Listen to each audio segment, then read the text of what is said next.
Hello there, whoever you are, wherever you are, whenever you are. It's me, Addison, your Furbolg friend here in the UK, and I am back again with the second episode of the new generation of Pod of Many Things, crossed with the Cavern of Roles, our group, our content creation group with me, Charging Badger, Manadort John, some great people from the MTG, TTRPG community.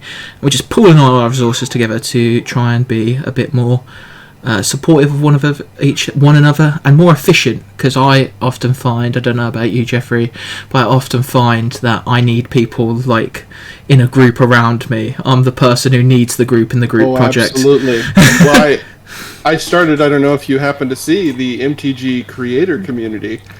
Very similar, trying to gather up the entirety of the MTG creator community. So yeah, I'm right there with you, man. Okay, so today we are talking about the picture perfect Paddington with the man and the myth and the legend himself, Geoffrey Palmer. Geoffrey, if you'd like to introduce yourself, where people can find you and what you do. Absolutely. Yeah, Addison, thank you so much for having me on the Pod of Many Things. Great name. I am Geoffrey Palmer, of course. I am at Living Cards MTG on Twitter, which is where I post all of my content. And yeah, I am the creator of assorted memes and photoshoppery nonsense, and for some reason have reached a certain level of popularity with people that I never expected, and here we are.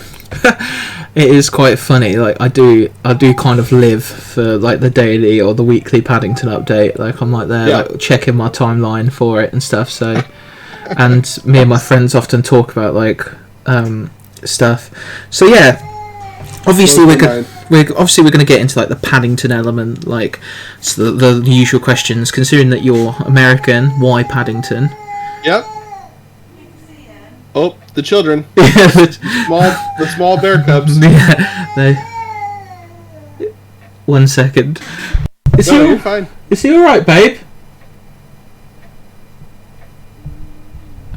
I think he just wants his mum. It's fine.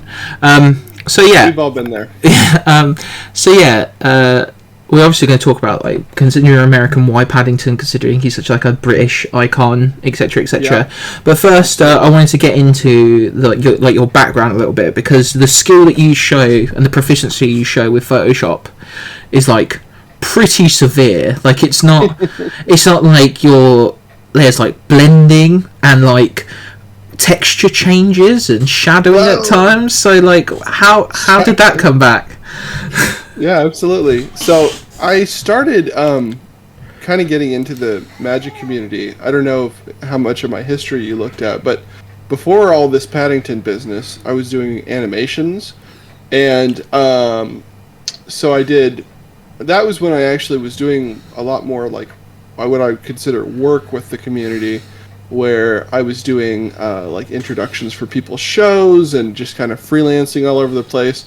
I used to post on Reddit, and that was kind of my regular content, was animating Magic cards, posting them, and I would say I had this series called I Animated blah blah blah, and they would do very well and be very popular. So that was kind of my first taste of viral success was animation.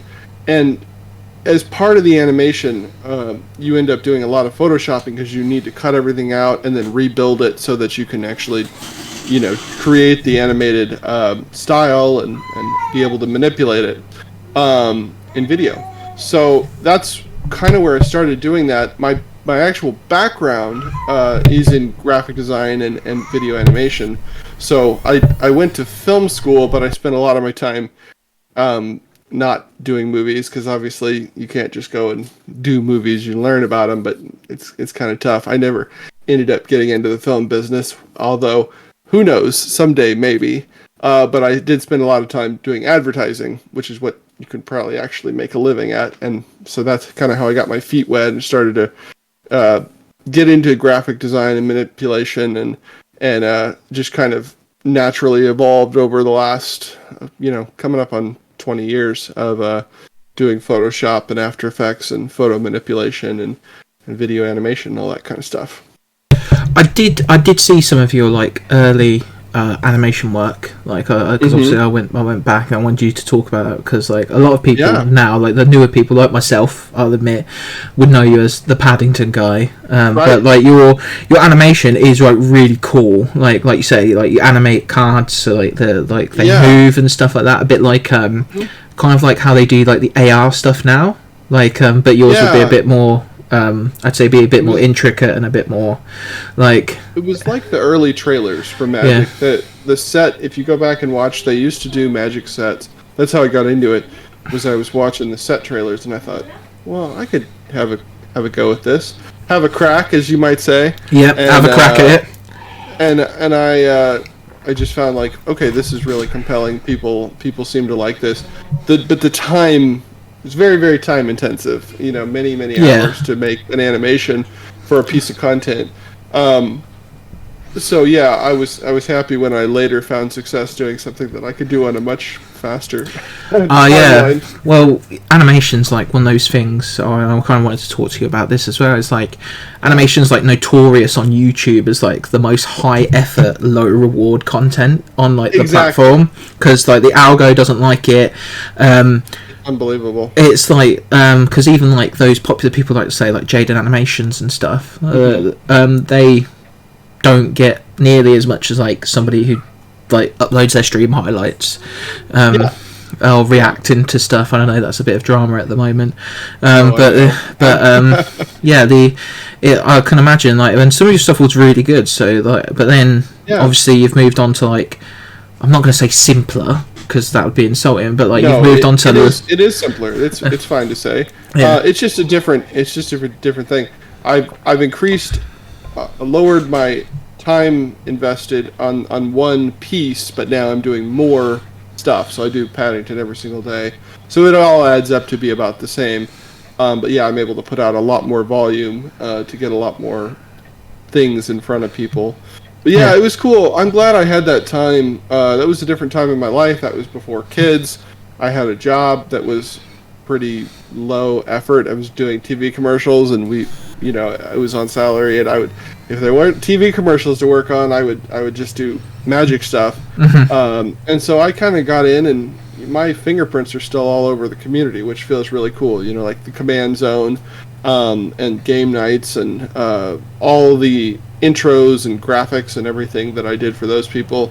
I think Loading Ready Run might still use the intro I did for them. I was gonna say, like, because obviously I saw your personal ones, but like then you said that you've done like intros and stuff for other people. What sort of people have you done that for then? Because all the main creators. At one point I did Tolarian Community College, did a 3D animation of his.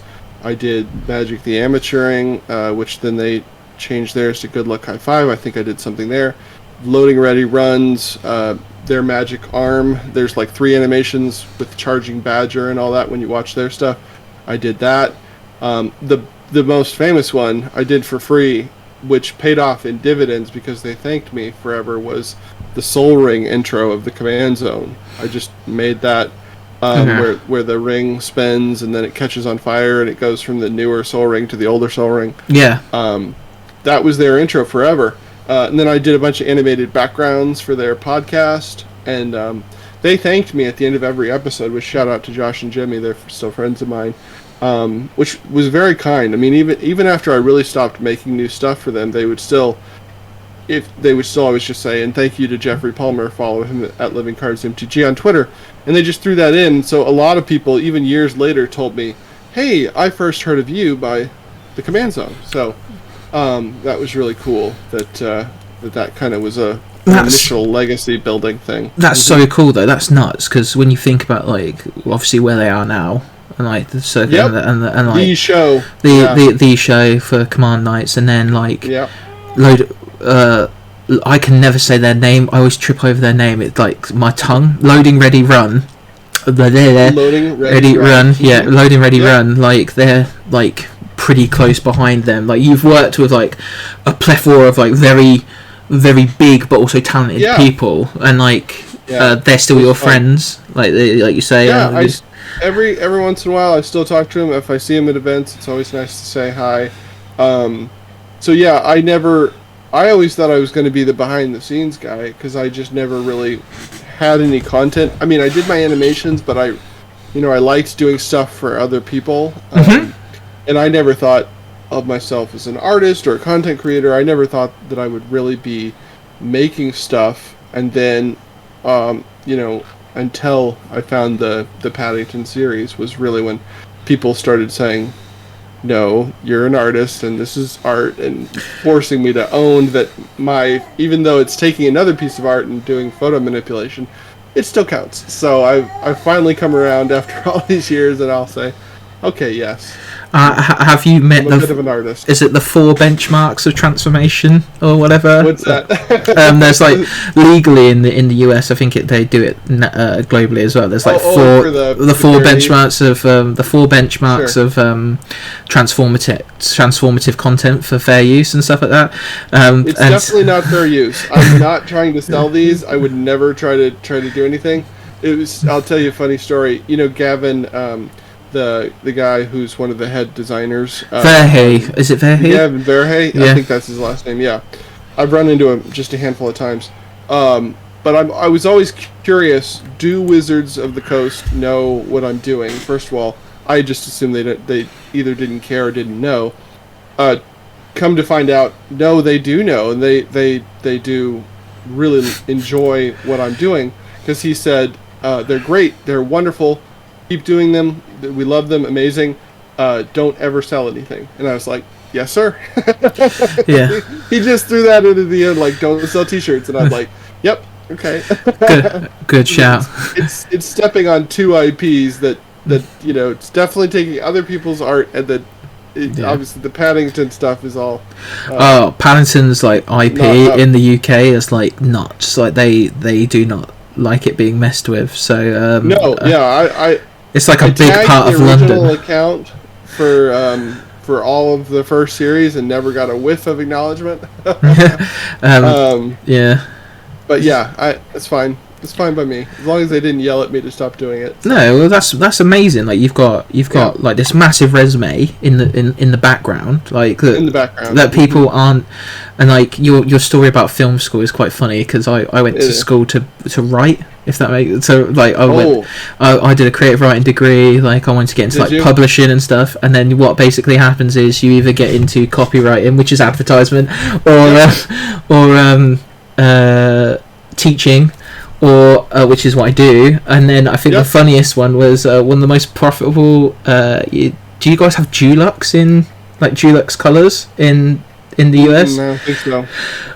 It's a really famous paint brand in the UK, Dulux, and basically one of the ways that you can earn money as a writer is coming up with the names of paint. And it's actually marketed at us, and we're like, oh my god, yeah, no. The velvet handcuffs, man, because you're like, well, I thought about it. I thought, well, should I go out to LA and then sleep on couches and try to become, be a PA and try to become a director?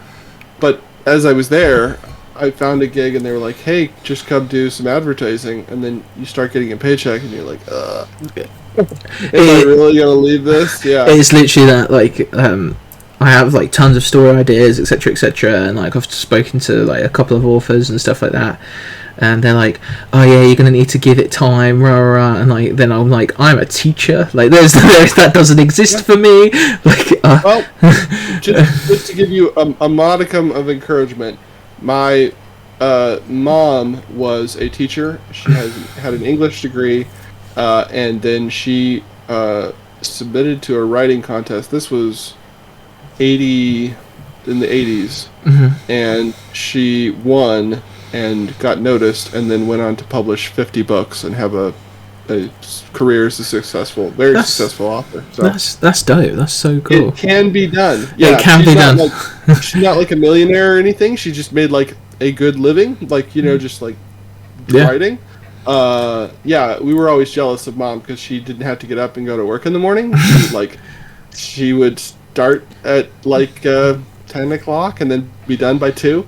But she wrote 6 pages a day, every single day, and so that equates to 50 books over the course of a career. So, she's like Stephen King levels of prolific, but, yeah, that's all you have to do if you can do it. So, little encouragement for you there, Addison. I appreciate that, Geoffrey. Don't despair. Give it a try. I myself want to do screenwriting if I can ever commit, try to finish and stop having ADHD. I don't know if you guys have that over there. Oh, yeah, I know. I'm much massive attention deficit disorder. Just so you're aware, in case I do anything weird, I am autistic. So we have the mental deficiencies too. So no, it is interesting though that you come from quite a creative family as well. If your mum's writing, you're animating, you're in this filmmaking space. I do think it's quite funny that you said that you wanted to be behind the camera or behind the screen, making animations for people. Because one thing that I have noticed recently in the YouTube space and streamer space and stuff is editors and stuff are becoming their own little micro celebrities. Nobody wants to do it. So the ones that can do it and do it really well are starting to really get notice and kind of getting their pay their dues. So it's exciting to see for people because it's hard work. I don't, it's often a thankless job and doesn't pay very well. So I'm happy people are getting the recognition for sure. Yeah, because editor tags are now a thing, etc. So you'll have edited by. You'll have people mention it if they're doing certain types of videos. They'll be don't do that, and then they do it, and they've got their own styles and stuff, and you can almost recognize an editor via their style, which is kind of really cool. I've always really enjoyed that. I think I don't know if I grew up in the YouTube era because I'm 30. Sorry. I'm 30. God, I'm gonna be 38. I was supposed to think. I just asked my wife, how old am I? I'm gonna be 38 on Sunday. So nice. So I'm 30. So I grew up with KSI and everybody, and then the Sidemen, and seeing their editors become more and more interesting and persons in themselves is really cool. Okay, so we've got the background. You've got this amazing plethora of work. You started animation, and then you meet the big dog. You meet Paddington. You see him across a crowded room or something. I don't know. I know. So let's start. I love it.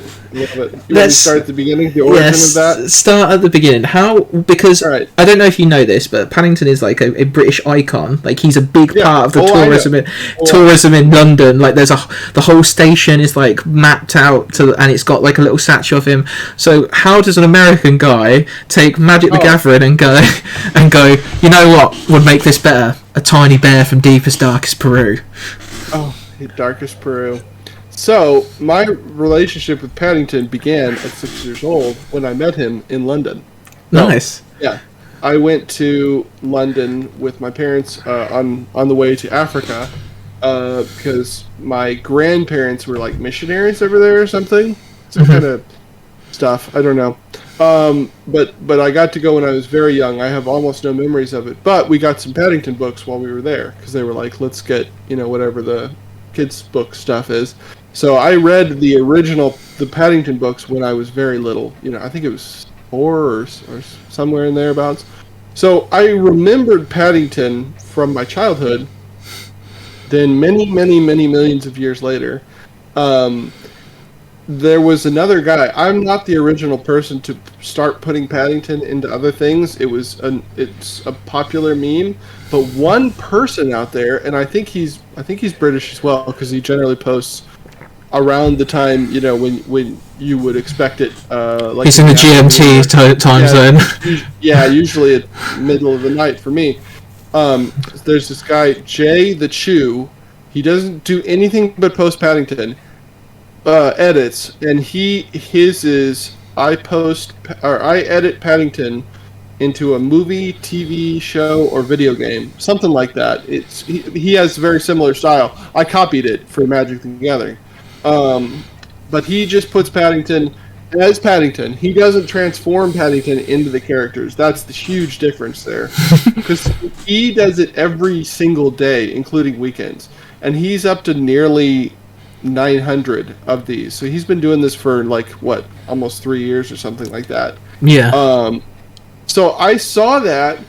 I saw that somebody, I just thought that was hilarious. I love memes. Like, I'm a huge, like, a good meme just makes my day, Yeah, 100%.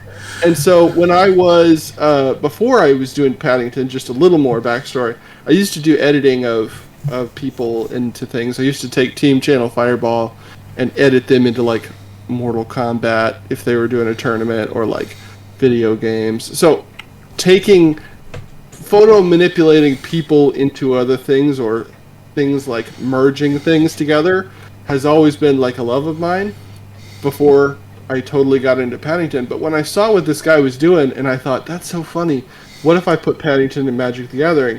I was going to do one day, because it's a meme, I'm just going to do one day.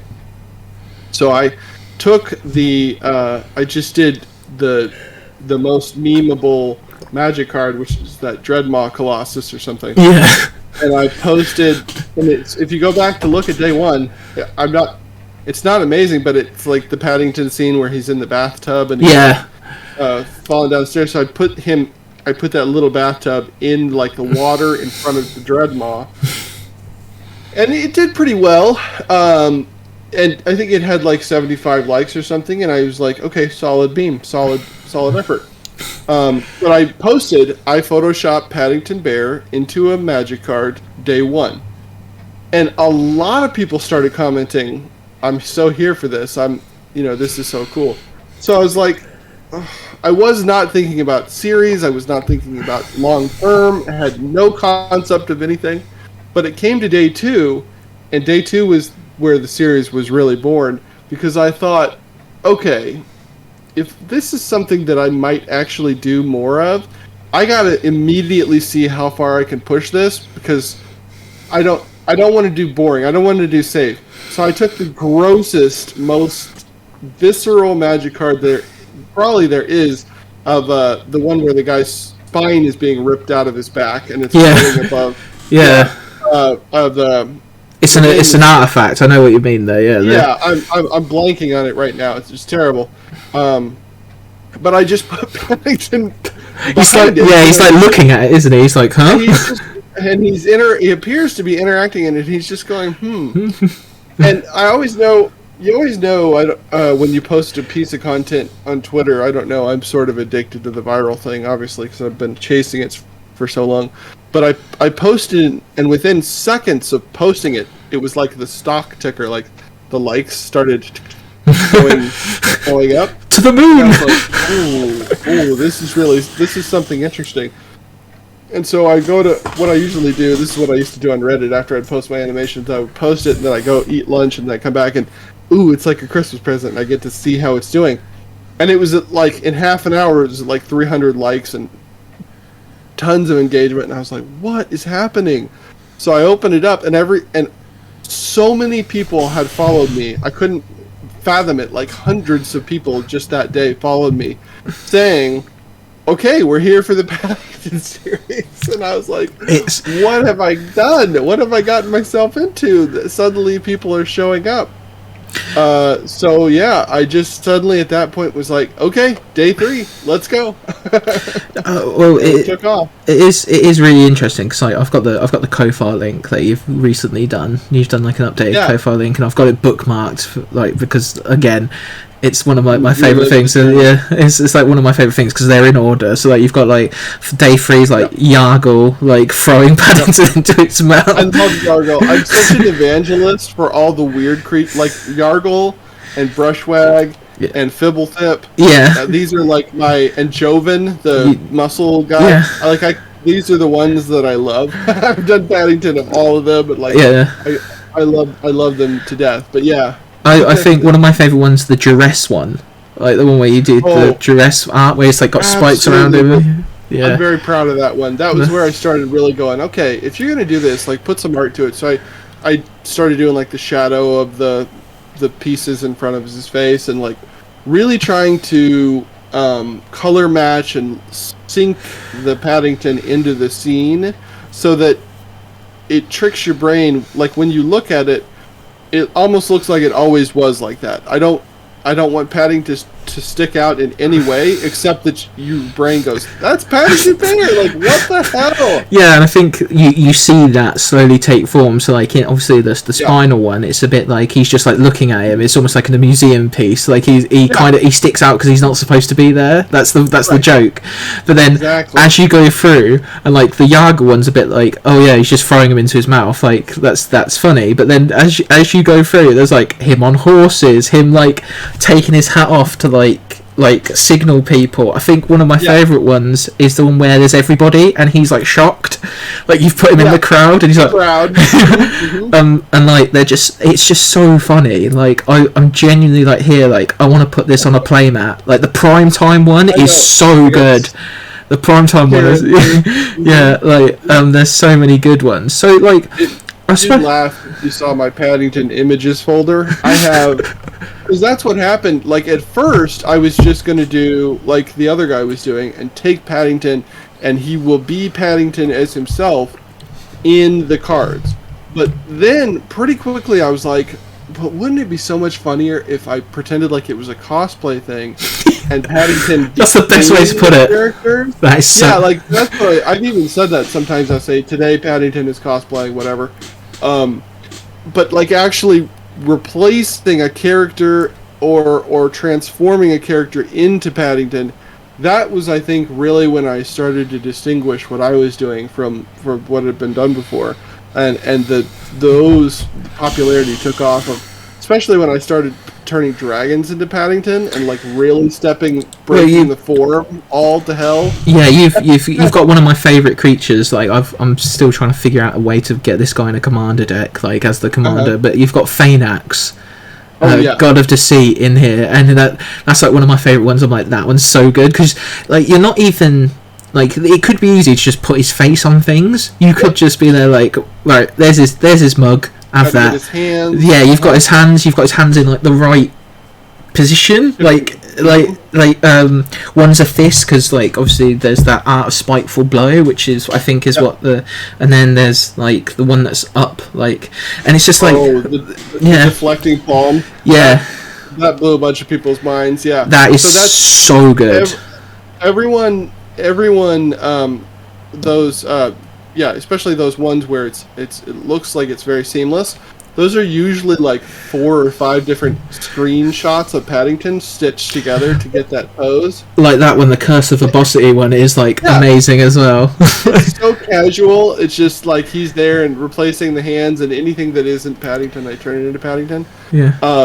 And I usually try to put like a hair texture on it. If you look at day 100, like the 100-armed giant or whatever, you can see that not only are all the arms bear arms now, like they're actually like hairy bear arms and stuff like that. Yeah, like then the Necropotence one's always one that makes me laugh because it's him inside like that bone armor, and you can see him, like, but you can't. It's really weird because you can see him, but you can't see him. If that makes sense, like your brain puts him in there because you know what you're looking at. And you've got like Tim, Macabre Waltz. There's just so many good ones. I know.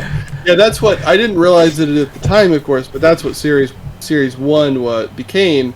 Was me going, okay, let's do every iconic Magic card that I could, and I couldn't believe that I did 200 days of the first series, and of course I had no intention of coming back to it after I stopped, because I just thought I can't top it, I can't equal it. I've already done every Magic card that there is, that I thought was cool. So it was so funny when I started realizing that I wanted to try a second series. I was like, oh, idiot, you can just do all the new stuff. Just focus Paddington on the newest of the new, and then you don't have to think about it. Paddington can just surf the wave of all the new sets, and we'll just do all that. So that's what Series 2 is, and who knows how long that's going to last. So we're already up almost 50 of those.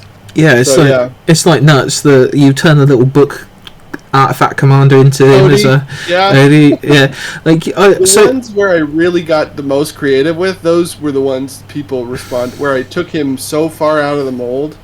Like Stasis, that's the second most popular Paddington of all. That the Stasis where he's on the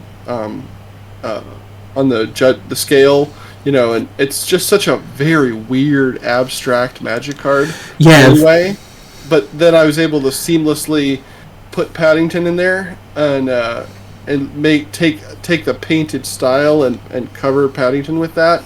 That, for as simple as it was, that took a lot of work, and so I was very happy when the community responded as enthusiastically as they did. So yeah, to get those really outside the box ones. Yeah, like I think it's just so entertaining to like look at, and like so there's a couple of questions that I have about like the whole process, but there's one question that I've got to ask you before. Dive in. Why poo whenever there's a duo?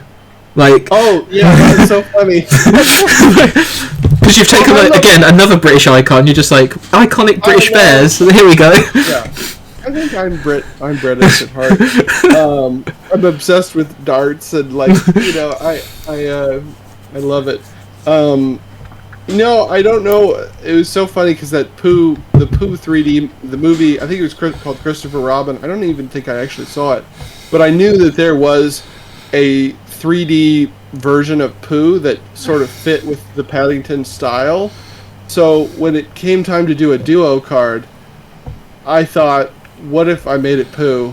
That just came into my mind. Just as natural. Because I love Pooh probably just as much, if not more, than Paddington, because I've read more Winnie the Pooh. Like, we just read Winnie the Pooh all the time, and I'm reading Winnie the Pooh to my kids, and it's just more common in my household. So I thought, okay, if I'm going to have a supporting character, well, it's got to be Winnie the Pooh. So, and he's only been in a few of them, but yeah, whenever there's a duo, I got to go grab Winnie the Pooh cards or images. Yeah, it's just so entertaining though. Like, so my question about the process is then, like, obviously you've spoken about how you like to like try and break the mold of like what Paddington can be or where Paddington can be, like contextually. So how do you choose what cards to put Paddington in then, apart from that like creative like drive? What is the thing, like, is it composition, is it context, is it like the scenario?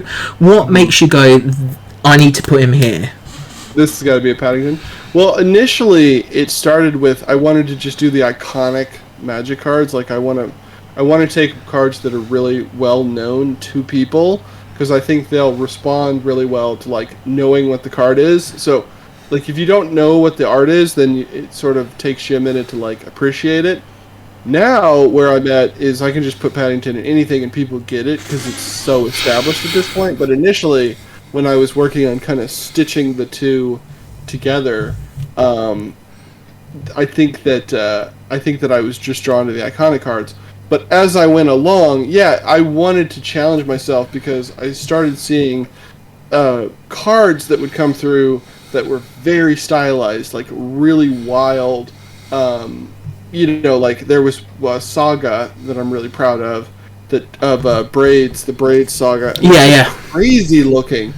And I thought, if I can take some semblance of Paddington and staple it over top of that and make that fit in that style, that's the challenge. Like, I always try to look now for like, what can I do to challenge it and change it in ways people haven't seen. Like, I could put Paddington on the back of the dragon in 2 seconds, but what if I made Paddington be the dragon? Like, that's kind of where I started to really go. Put some time in, Yeah, because like, I think one of the most interesting compositions that I think you've got is the Silvala one, like the one where he's just like the grey bear, and like it's almost like back and forth on that so many times. It's almost like blink and you miss it, but like but that's the clever thing about it. Like, you're kind of like, it's so natural in there that you're like, oh shit, again, like, oh shit, that's Paddington. Like, that's Paddington. I know. It's just so natural, and that's why it kind of breaks your brain. because in a good way. Yeah. I studied this a little bit in media studies. I actually did a video on this. There's a word called intertextuality, which sounds sort of naughty, but basically, if in media studies they call pieces of media texts. So you've got a film is a text, music is a text, and so this concept of intertextuality is like when it's parody. Basically, is a really good example. When you take some established thing and you blend it into something else, you create this crossover in your brain.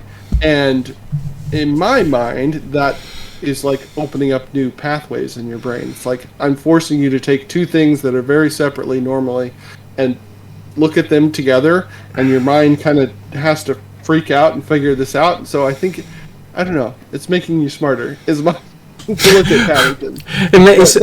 That's my theory anyway. Pattern recognition, yeah, like yeah. It's like, what's it, Brain Gym, or what that DS game that everybody was playing for a while to make the brain brain exercises. That's right. They're brain smarter. Yeah. But now I just the other day it was so funny. Somebody posted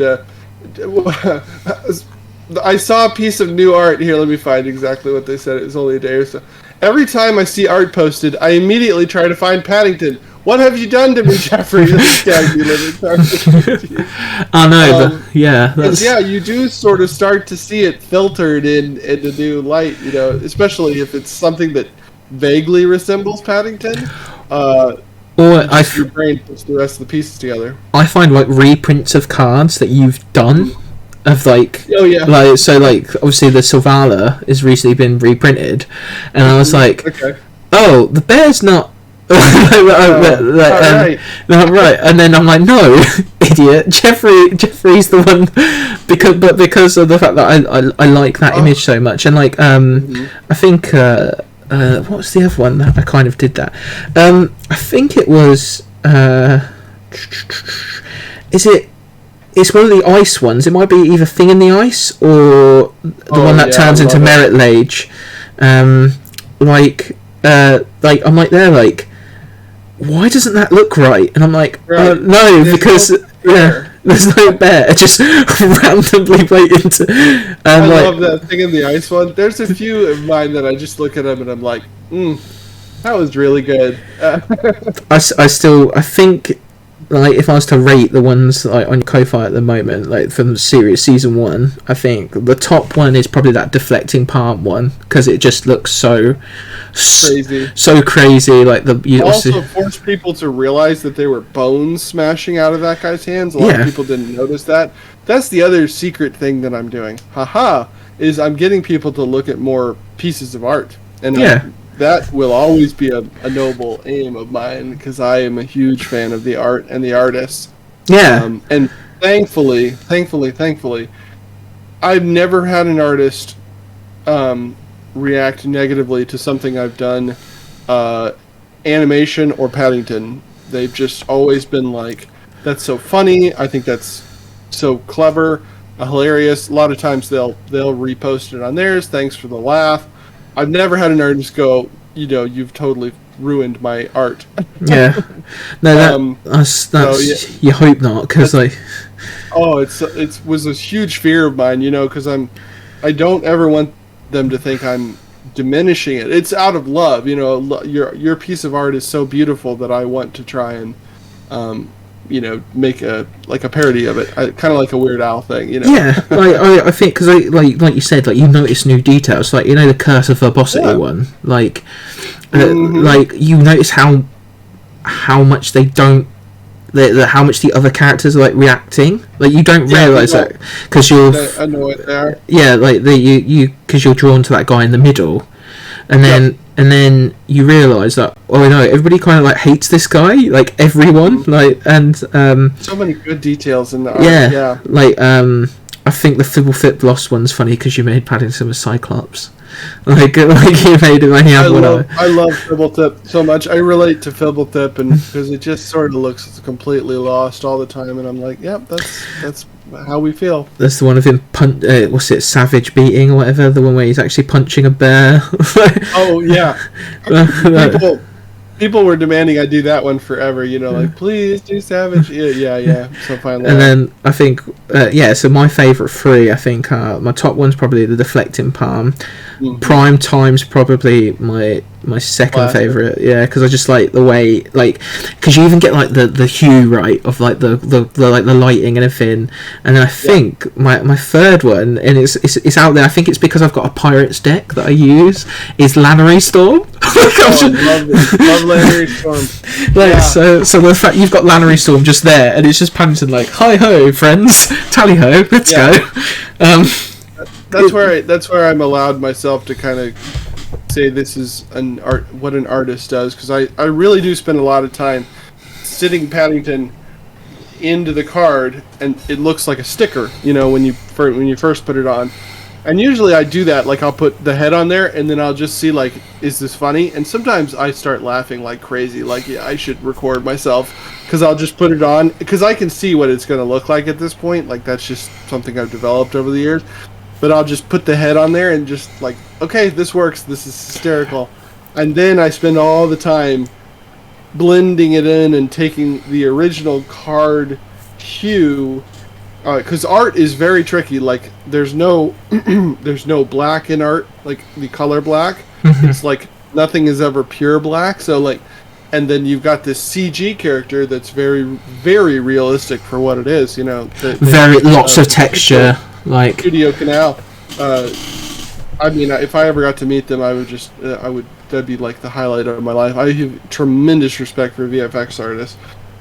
They created the most realistic Paddington you could imagine. I couldn't imagine, like, it's not like an actual real bear, but like as far as taking it to the edge of what you possibly could and still making it like not Uncanny Valley, but like enjoyable. They just nailed it. Like, it's so hard to do. I couldn't have imagined it. And so that's why it's so pleasing to look at. And then I found all these expressions, because, you know, like, I'll tell you a little secret. I'm never going to do a making of Paddington, like an actual thing where I show it, because I just feel like that would ruin it a little bit. But I'll tell you one scene that's like I've used 1.5 million times. There's a scene in the first movie, it's right at the beginning, where he says, do you have a name? And it's before he's named Paddington.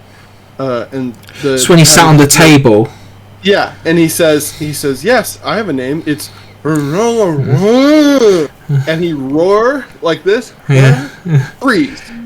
I have taken that moment of Paddington roaring. That's dragons. That's giants. That's 1,000,000 things, because that one moment. It's still Paddington. He's got the hat on, but that fit into so many pieces, you know. So someday I'll take that one and just give it away, because I would love to freeze frame that scene and then just like morph between where I'd use that. Cause I used to think people were going to call me out, like, Jeffrey, stop using that face, but it fits on so many Magic cards. Yeah, you can't. If it works, it works, and like people don't notice that sort of thing. I don't notice it when it's blended. You said you wouldn't do like a making of, because I was going to say, like, is that? I don't know. I don't think so. Not even for like a special, like if you reach like 1,000 Paddingtons or something. Oh, who knows? Maybe. It's just me being silly and neurotic, like a typical artist. I just have this great fear that I would pull the curtain back too far and people wouldn't think it was special, and of course that's not true. But yeah, I don't know. I might. I just loved. I love to take and find new images now. That's what I forced myself to do for the second series.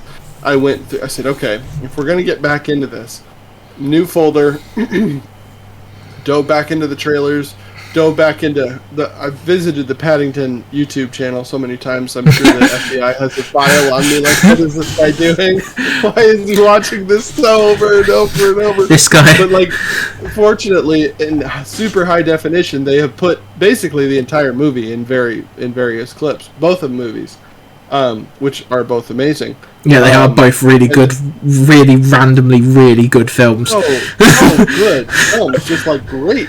That helped too. Like, everybody, the films are just beloved, and so yeah, I'm just finding pause. You know, my favorite one now there's a moment where Paddington pops his toothbrushes out of his ears. Yeah. And he does this look down at the gunk that came out, and he just looks like this sort of like overlord. Like in context in the scene, you wouldn't think that because he's just sort of shocked by what's on his toothbrush. But if I take that and I put it into something gigantic, where he's like looking down, it's iconic. Yeah, I quite like that idea as well. That you're finding these like stupid in air quotes like moments, and like recontextualizing them into like super serious things. Exactly. Because I think that I know which one you're talking about. Because I think you used that one for Diabolic Tutor.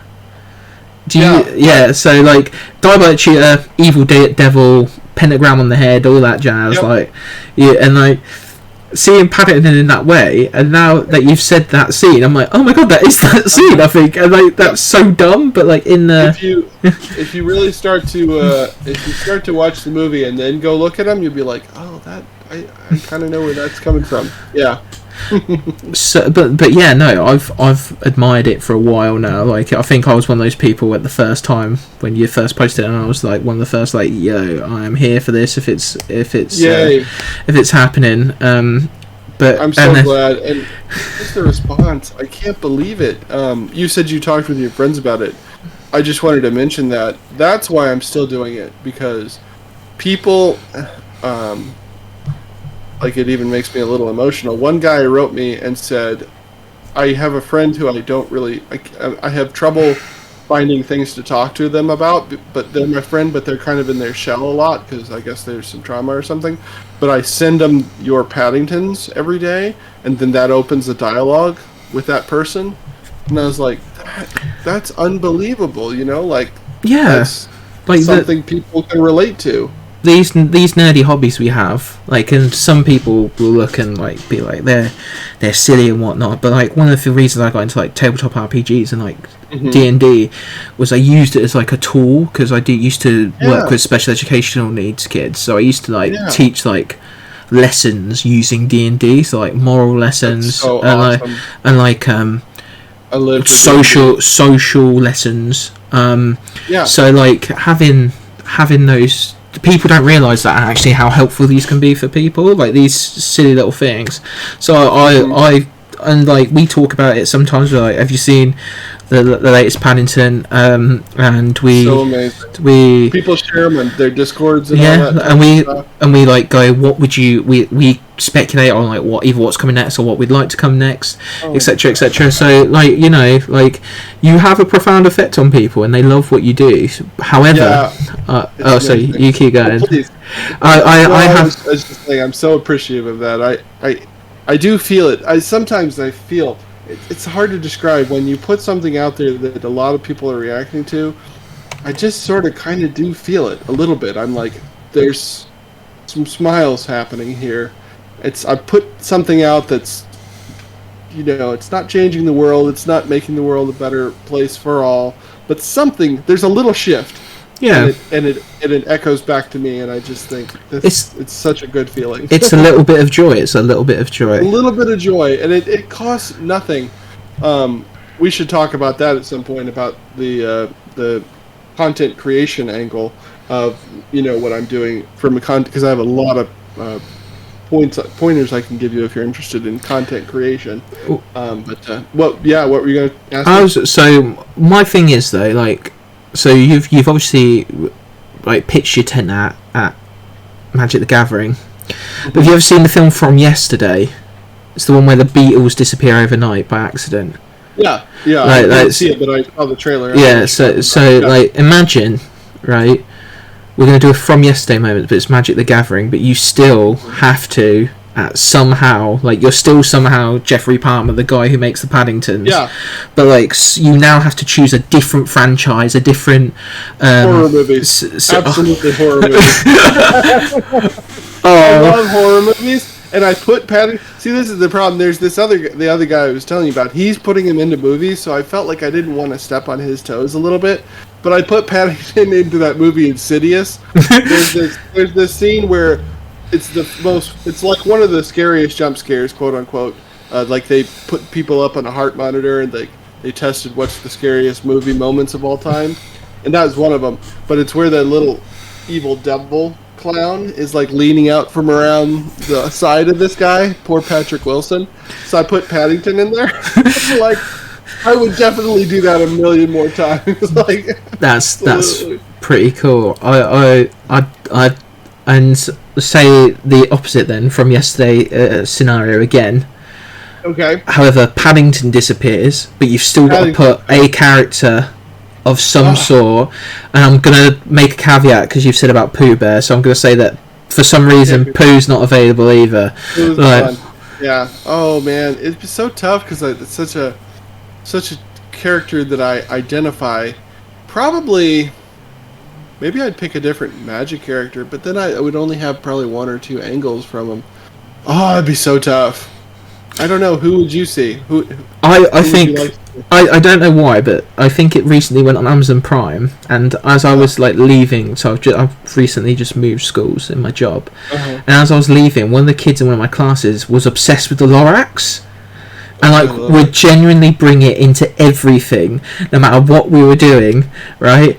The Lorax got mentioned, and I had to like do a 3-minute tangent with this kid. He was SEND, like he was a sweet kid. Don't get me wrong. I actually like loved teaching him and everything. He was so funny, and like because he even made me like this little cutout of the Lorax as like a leaving present, because of the fact that he brought it. So I my one put the Lorax in everything. Because could you imagine him in like some of the situations? I speak for the trees. I know. Lorax, would just put him in. We don't need to even cosplay him or anything. Just standing there looking disappointed at whatever's going on. You know? Yeah, like I can imagine I've read that book to my children a million times. It's such a classic one. Yeah, and a good message too. Don't destroy the earth. Don't cut down the truffle trees. Come on. Yeah, they are. Yeah, because I feel like Dr. Zeus characters will be like.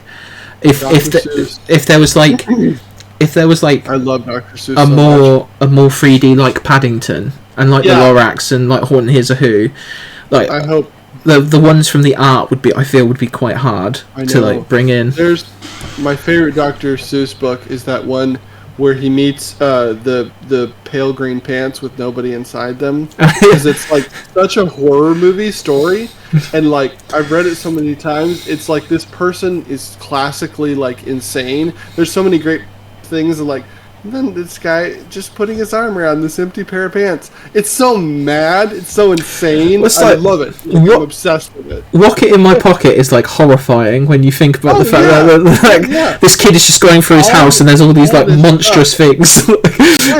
Yeah. There's a Fendo in my window. Yeah. A lot of the Seuss books, there's like one sort of character and like they don't interact with other humans. They just like seem to be able to see these other creatures, and it's like, is this really madness? Is this a study in insanity? What this was going for all along? He was actually a doctor. He was doing a number on all of us. Yeah. But yeah, I would say something like the Lorax or something would be a good way to good shout, as you guys say. Good shout, brilliant shout. I'd go for the Lorax. Yeah, but yeah, no. So obviously we've spoken about your history, Paddington, the process in which you grab like stills and stuff. We've talked about what. We've had a bit of a fun hypothetical game and stuff like that. So if you want to, we can slowly finish off with that content creation stuff you wanted to talk about. Because I would, obviously, me and my friends would be massively appreciative at the Cavern of Rolls, because we're thinking of like written content. Obviously, I've moved the Pod of Many Things from my own channel to there to like bring the people who I know it's a small audience, but we play Commander games on there. So whatever you would be able to tell us about content creation would be amazing. Sure. I think I've seen it because I've worked with a lot of content creators and obviously kind of been around it for a long time. The biggest thing that I would say to people to be cognizant of is, what are you asking from people? Because usually content creators get in the mind of what I'm going to provide to people. They think about like, I'm going to make this thing and then give it to people, but they don't think about what am I asking the people to engage with. And so this is a thing like with gameplay videos, with long form podcasts and stuff, like you're asking for a lot of their time. You're asking for like an hour and a half of their life or something to listen to us talk. It's worth it, obviously, in our case. Yeah.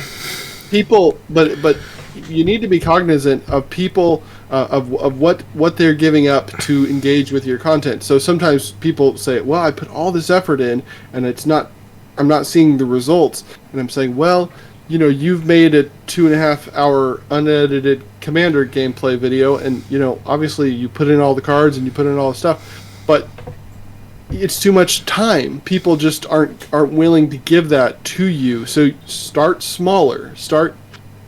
Take a piece of something and put that out and build up to where people are going to want to engage in your longer form stuff, because you've got that trust that you respect their time. Because that's the biggest thing. Like, if people don't feel like their time's respected, there's so much other options, they'll flip you off in a second. It's like they're flip channels, not flip you off. They'll probably flip you off too. It's the attention economy, isn't it? You've got to be aware of what. Exactly, and so that's what I noticed with this Paddington series. It's a single image. Yeah, I'm asking the lowest I can possibly be asking of you, which is just look at a picture for a second or two. Obviously, most content creators aren't going to be at that level, and that's fine. This is a rare case. I'm sort of in this very weird, uncharted territory. But you can do short things. Take pieces of stuff that you're already making, break it up, break it apart, and get to the heart of what you're trying to say, and then start to build. You'll build your content up along with your audience. They'll come along with you if you start with something that they really can identify with and enjoy quickly, and then you'll reach a larger audience for sure. And there's no end of ways to do that as well at the minute, with like TikTok and like Reels and stuff. I think one of the things our friend, one of our things, the things our friend does, John, Mandor John, he does this amazing thing called a deck tech, where he just literally he does it as a thread on Twitter or X, whatever you want to call it, and then he's got a way of making it into a video on TikTok, so it just like cycles through all the cards, and like so it's still like a 30-second piece of content, but like there's like lots of depth to it, because like bang bang bang bang, these are all the cards, this is the commander, this is what we're doing a deck tech of, what do we want to do with it, bang bang bang bang, and then you've got that list, and you can literally just, if you're looking for that commander, you can literally just play that and then find those cards as you're watching that video, and it's going to loop over and over again, so you're like, oh, I missed that one, like, what do I need? I've got that. What do I need? There you go. So absolutely. And another one I would say that's that you really need to be thinking about is when you're coming out with your content, and I've heard this from a ton of people because I used to make people's intros and stuff. People want your stuff to look like the best. You're like, I want to be Game Nights or whatever. Throw it away. You're never going to be that. You're never going to be Game Nights. That's such an unrealistic standard that if you start chasing that, you're never even going to shoot 1 second of anything. Because I just hear a lot of people saying, I don't have a good camera, I don't have a good mic. To start making content anymore, you really don't need anything. And in fact, I almost feel like you're doing yourself a disservice if you try to get the more expensive type stuff to start. Because people, again, this is something that will build over time. First of all, you got to prove to yourself that you're going to be able to do it. That you're going to be able to do it consistently. That's the third thing I was going to mention is posting consistently, because people will lose attention very quickly. When I stopped posting Paddingtons and I tried another series, my Little Magic of the Movie series, some people thought I had quit Twitter. Like I stopped making the thing that they knew about. And so I stopped existing. Then when I started Paddington, a ton of comments were like, he's back, he's alive. And I was like, I was always here, my guys. You can curse. We're going to swear on this podcast. No, we can swear. Like, we're British here. I was here the whole time. we're British here. We don't mind cussing. Okay, wonderful. Yeah, I was like, well, hey, it's don't call it a comeback. I've been here for years, or whatever the line is.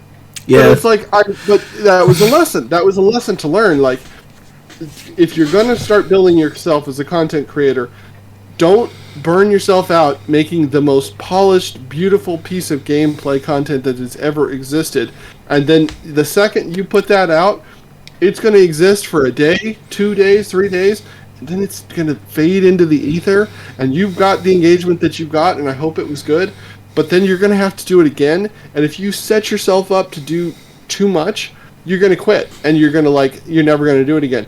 Do something you can do on a consistent basis, and start there. Like, just, okay, I'm going to do that.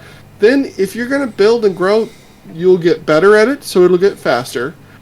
And then you can try more things once you get better at it. And you'll grow naturally because, like I said, you'll take people along with you, and they'll say, okay, I want to come along for this longer journey, more polished thing. And it won't feel like work to you because you're so good at it. Like making the Paddingtons anymore. It's never felt like work, but it's like, now I can really see what I'm going to do, so it's just it's fun for me to sit down and edit a Paddington. I never feel like it's work. But I know a lot of people have tried to do podcasts, have tried to do gameplay shows, have tried to do any idea they have, and they really put the time into making it so nice as they can, and they're not seeing the wood for the trees, as they say, because what they should have done is spend a third of the time, put it out, and start on the next one. And then that one will be better, and then start on the third one. And by the time you get to 5, 6, 10, then you're at that level of quality in the time that you would have taken to do the first one that was really rough. You're doing way better, faster. Does that make sense? Yeah, that's 100%. A lot of rambling, but I'm really passionate about this. I want to help creators all the time. It's 100% true. Like, I showed you like my setup I'm literally on Canva because Pixlers went and put themselves behind a paywall, and I miss them so much. And I'm not paying for a Photoshop subscription, my guys. Adobe, your products are great. However, I'm not paying for that. Like, hello, yeah. I've got bills. So you've seen my this issue on Canva. I've got icons where I need them, like the overlay as it is. Like, I've cut it out rudimentarily. Like, it looks okay. And like the thumbnails look okay, but I'm probably not hitting like the algorithmic right thing. Like, I just wanted to look it fine, and then I'll get to that. And like, because one of the things that I really enjoy about content creation, actually, because I think at first, when I first started doing it, when I first did the Pod of Many Things, there were 3 of us, and we had like me as like the interviewer / researcher, we had my friend Leon as like the producer / interviewer, and then co-host, and then we had my friend Troy, who was like our editor. And I think as we did more episodes, one of the things I really enjoyed was the conversation rather more than all the technical stuff. So I've got my Blue Yeti. If you hate Blue Yetis, guess what? I don't care. And I've got my webcam from my laptop. Look. Hello. Like, I this is the bit I like about it, and I get to talk to people who do amazing things like yourself. And the fact that of all these crazy people who I admire, and like, I'm going to talk to some other people who have worked with some other people who I like really, really admire and stuff like that, and get to hear their stories and talk about their amazing projects. And I think that's, again, you lose the forest for the trees, a lot of creators, because they want that instant success, and they want brilliance at the beginning, like you said, but then they don't like what they do. Like, I don't like it because it doesn't look like this, or and like, you're kind of there like, but if you don't like what you're doing, why are you doing it? Like, and like, you're never gonna make it long term.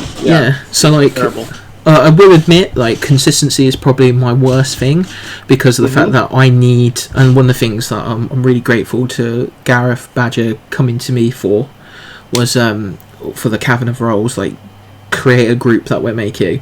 It's like, I work better with like people around me also doing things. That's huge. Like, knowing Gareth's on that website, knowing that he's like putting all this effort in, he's got like the domain and everything, and he's like, I want to bring you in, and I'm like, big kind of like, it's embarrassing, but he's kind of like my like big brother on like socials, like and like I really respect him and everything. So when he goes like, I want you to help us out with this, I'm like, you know what, yeah, no, you know what, I'm gonna do it, like I'm gonna do it. And I'm now getting all these podcast episodes together to have like weeks in advance, so that if there is a dry spell, like I'm hoping that the people that I meet are comfortable. I don't know how you're finding it. Like, are you enjoying it? Like, brilliant. Yeah, I mean, other than talking about my childhood trauma for an hour, it was lovely. Yeah. I'm not a trained therapist. I'm joking. It's therapy. This is therapy. Twitter's therapy. It's very weird to have 15,000 people that I can just push a thought out to. And every once in a while, I'm like, might have too many martinis, and I'll like wake up in the morning and be like, shit, did I tweet something stupid? Because I'll have that thought like, what did I say? And I go back and I'm like, okay, I just made a dumb movie reference. Shoo! Well, that's have you ever woke up like after a Paddington post and been like, I don't think that one's going to do very well, or that one's a bit weird, and then you've actually like went back to it and it's kicked off. It's actually kicked off. The stasis one, I think, the stasis one, I think I thought this is too simple. People aren't going to get this. They're going to think this is weird. We're talking about the one with the seesaw and the weird like clown dude. Is that the one that we're talking about? Yeah. That is such a weird piece of card art just in general. What a bizarre thing. And then to have people say it's their favorite one. Elaine Chase, one of the VPs of Wizards, I met her at the MagicCon in Minneapolis recently. She said that's my favorite piece of Magic content that there is, and I'm like, that is crazy that people connected with that. I don't know how, I don't know why it was just that one, but yeah, that was just like, what? I think it's what you said. It's that thing of when you see Paddington in the art, you're forced to reevaluate the art a little bit. Yeah. So like the bones crunching and defecting palm, the way the people are all looking at him in Curse of Verbosity, you because you've taken away like. You've not taken away from it. How can I put it? You've diverted attention from the centerpiece. A new light. Yeah. Uh-huh. So like you're looking at it from a new angle because you're like, oh, Paddington's there. I know he's going to be there, but hang on a minute. I never noticed that dude in the corner is doing what he's doing, and because of the fact, and I think that's one of the reasons why, apart from the funniness and the joy, that like you said, that little bit of joy that's free and wonderful, and like it's the reason why I've been dying to like talk to you and interview you and stuff like that. It's because I just want to. You've done brilliant. This is a great podcast interview. I've done quite a few podcasts, and you're killing it, my friend. So thanks for that. You're gonna keep on with it. I'm hoping so, because I'm also just like shooting my shot with a lot of people at the minute. So I'm just like right. I'm gonna. This person is like huge. They've got a contact me email. Who knows? So I'm gonna have a look at that. But I just wanted to say thank you and stuff, and I think we're slowly but surely we've reached the end. So I think we can, if we cut it there and say that I'm gonna say thank you for what you do, the conversation, like your time and things. If you want to like do your outro and everything, and then I'll do mine, and then we'll sign off for the world to see. Great, go for it. Alright, so Geoffrey, where can the people find you? What do you do? What do you want to do? What are you hoping to do in the future, etc., etc.? First of all, thank you so much for having me on. This has been brilliant. I will remain on Twitter as long as Twitter remains a thing. I have said that if it goes down, I'm out. I'm going to go raise goats in Estonia and never engage with social media again, which isn't true. If it really goes down, I'll go find somewhere else. But for now, hit me up on Twitter at LivingCardsMTG. If you are a content creator of any type, and you are interested in being, right now we have a list of the MTG creator community. I'm hoping to be expanding it into a more formal website and really start to get some things going with that. Hit me up there and just say, hey, I draw magic cards on the back of doilies, and that's what my content is, and that's my passion. I don't care what it is.